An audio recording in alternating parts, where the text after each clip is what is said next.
Deepak builders end developers और निवृत्ति मोटकरी परिवार का एक्सक्लूसिव प्रोजेक्ट 3 लीव्स, ऊंची जीवन शैली का ऊंचा आनंद। For more details call 9823339180।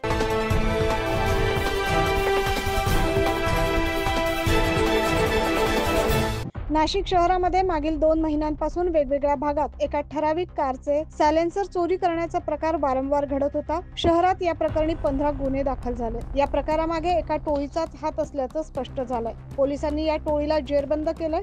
त्यांच्या चौकशीतून 15 गुन्हे उघडकीस आले। अंबड पोलीस ठाण्याच्या हद्दीतून एका इको कारचे सायलेन्सर चोरी झाले होते। याबाबत अंबड पोलीस ठाण्यात गुन्हा दाखल करण्यात आला। या गुन्ह्याचा तपास गुन्हे शोध पथकाकडून केला जात होता। गोपनीय माहितीवरून सहाय्यक पोलीस निरीक्षक वसंत खतेले यांच्या पथकाने संशयित चोरांचा छडा लावलाय। संशयित आरोपी मनीष रवींद्र महाजन उर्फ सनी, वय वर्ष 19, तर 22 वर्षीय रोहित विलास पाटील, 20 वर्षीय प्रशांत रघुनाथ चौधरी, दीपक संजय पाटील आणि लक्ष्मण छोटू खलाणी सोबतच प्यारेलाल पिरात अली खान, असलम खैराती खान यांना सापळा रचून शिताफीनं पकडत त्यांना बेड्या ठोकलाय।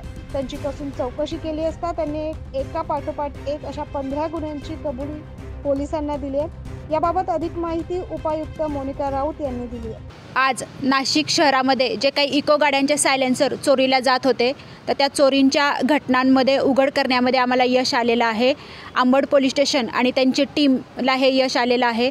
साधारणतः गेल्या 5-6 महिन्यामध्ये इको गाड्यांचे जे सायलेन्सर चोरीला जात होते तर त्याच्यामध्ये एक आम्ही टीम तयार केली होती। अंबड ACP शेखर देशमुख, API खतेले आणि त्यांची टीम ह्याच्यामध्ये वर्कआउट करत होती।